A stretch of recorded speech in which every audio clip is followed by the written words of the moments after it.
Yo, I'm None Illa. You now watching Let's Talk Music.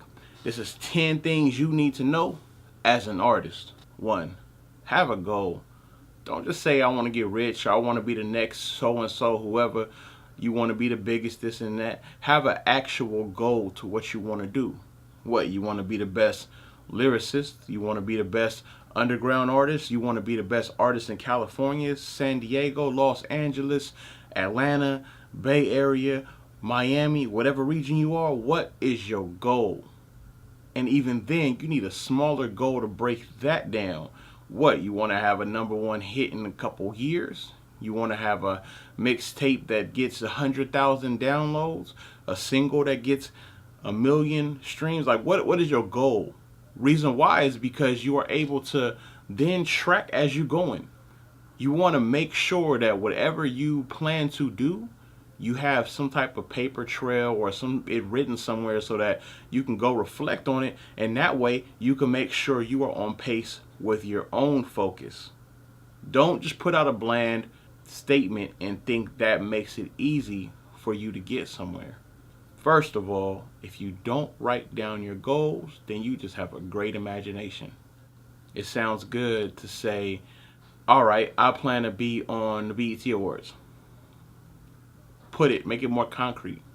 I plan to be on the BET Awards in 3 years. I plan to be at a smaller award show in a year.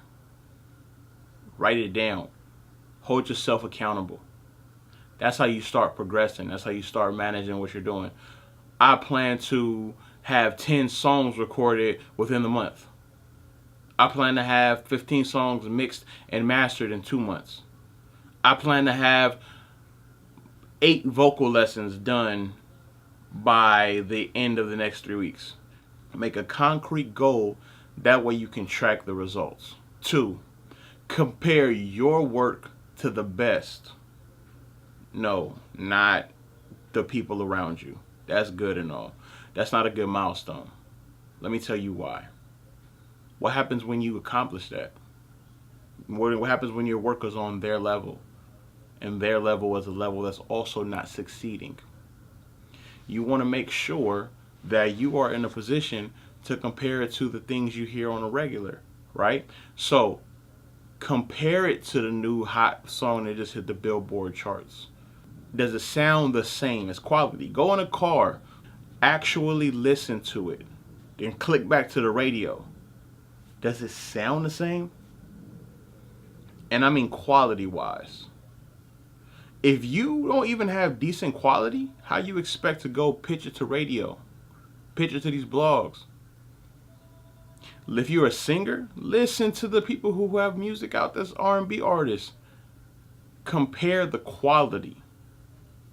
Compare your work. That's how you get better. If you're a lyricist, you should be looking at the top lyrical people out there. Find your streams that you're a fan of.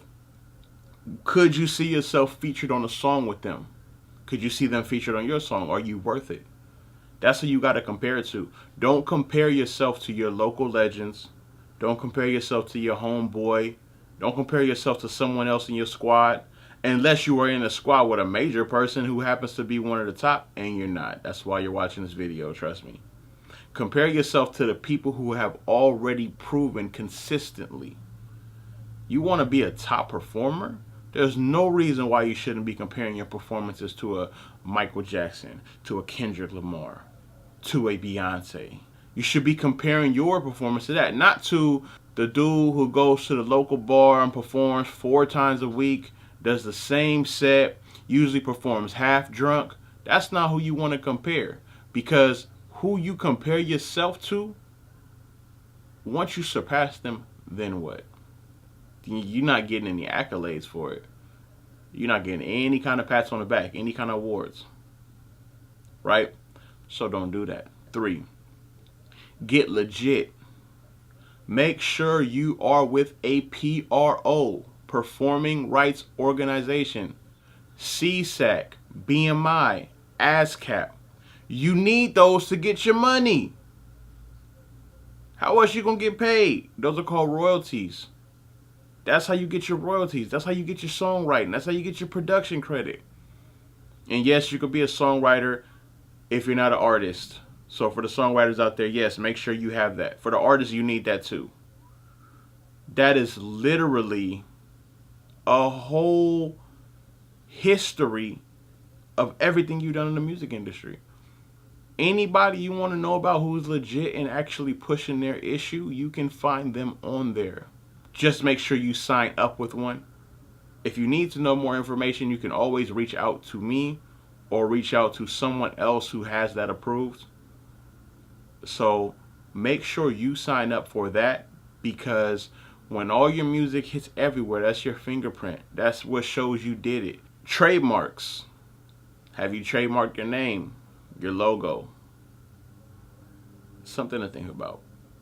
Earlier stages, you may be going back and forth with names. You might not have the money right. Don't tell people you don't have your stuff trademarked. There's a database for that too, but just slowly but surely put in work to get that done. That's important. Copyright is important too. You can go to the copyright website and get that done as well. You could upload a whole project. I think they used to have where you mail in if you want to, but now you can upload either individual or whole projects.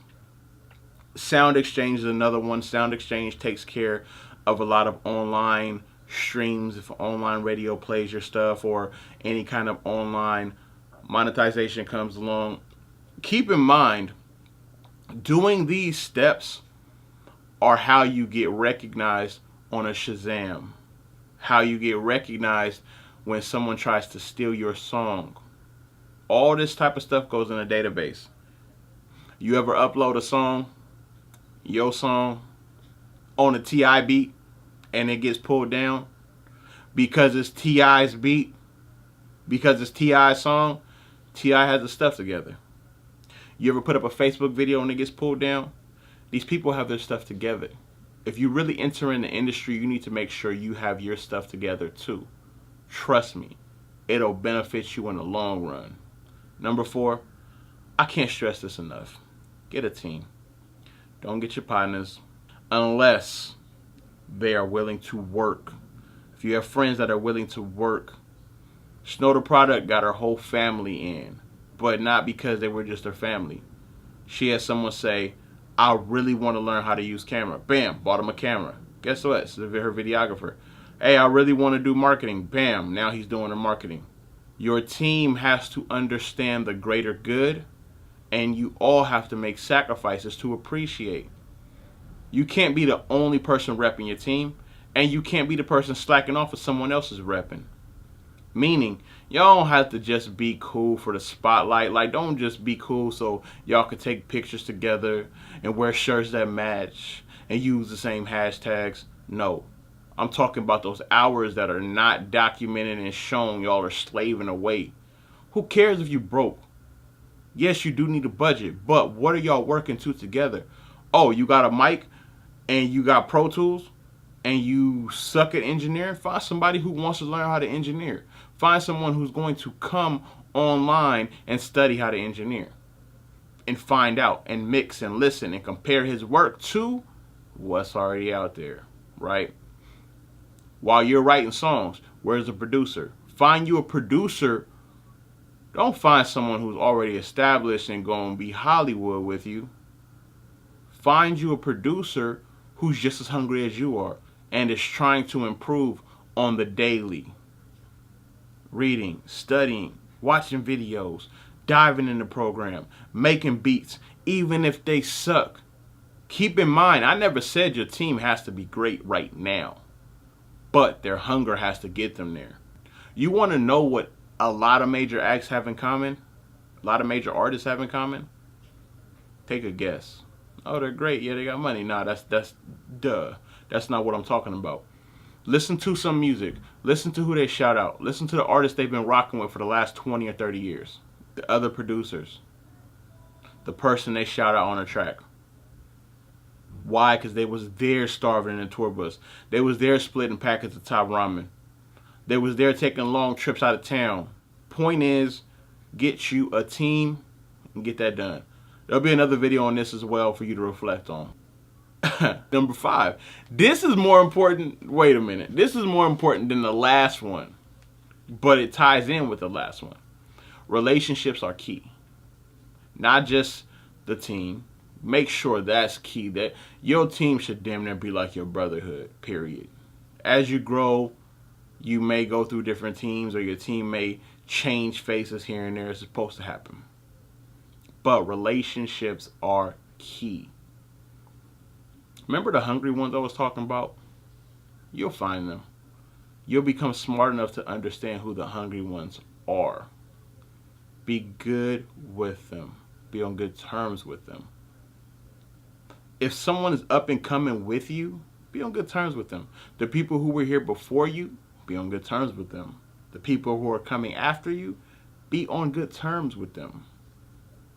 And it's not just entertainment relationships. Every relationship is key. See, you were cool with somebody you went to high school with, right? They ended up being in the hotel industry. I don't know, housekeeping, one of the housemen, audiovisual, whatever the case. Now, when you go out of town for a tour and you don't have a few $100 per night, guess who comes in handy, right? What if you got a boy who works security? And you like, you got a dead end job, whatever, and you just completely talking stuff about him, and y'all never ever remain cool. What happens when you bump into that club, a VIP only, and you know some important people are gonna be there? You think he gonna let you in? Nah. Relationships are key. One of my favorite quotes is, treat the janitor like you would the CEO. You don't talk stuff about the person at the bottom, because that person sure enough knows the company like you do, want to, or like the CEO, if not more. That person could also become a CEO of his own. Also, too, the music industry, as far as relationships, the music industry is like a pyramid. You're more accessible when you're at the bottom, and there's a lot more of you, right? As you go up, what happens? It starts to become thinner at the top, right? As you succeed, you will start seeing these same faces everywhere. As you succeed, you will start seeing these same faces everywhere that you go. Don't mess up any relationships. Relationships are key. You never know who can help you. You never know who is related to who, and you never know if you get in a bad relationship with someone, business relationship, if you have a bad altercation with someone, where that will mess you up down the line. Oh, you cussed out the owner at a shoe store because you were feeling some kind of way. Oh, you had no idea his cousin was the VP over at Warner Music Group. The same person you've been trying to get in contact with, and you wonder why they're not returning your call. Somebody might have dead at that. So be careful, because relationships can make or break everything you have going for yourself. Period. Also, too, bonus note to that, in relationships, though, you have to make sure you bring something to the table of value. Don't just think that you're cool with someone you can keep begging and asking for things. That's not how it goes. You know what to do. Like, comment, subscribe. I'm out.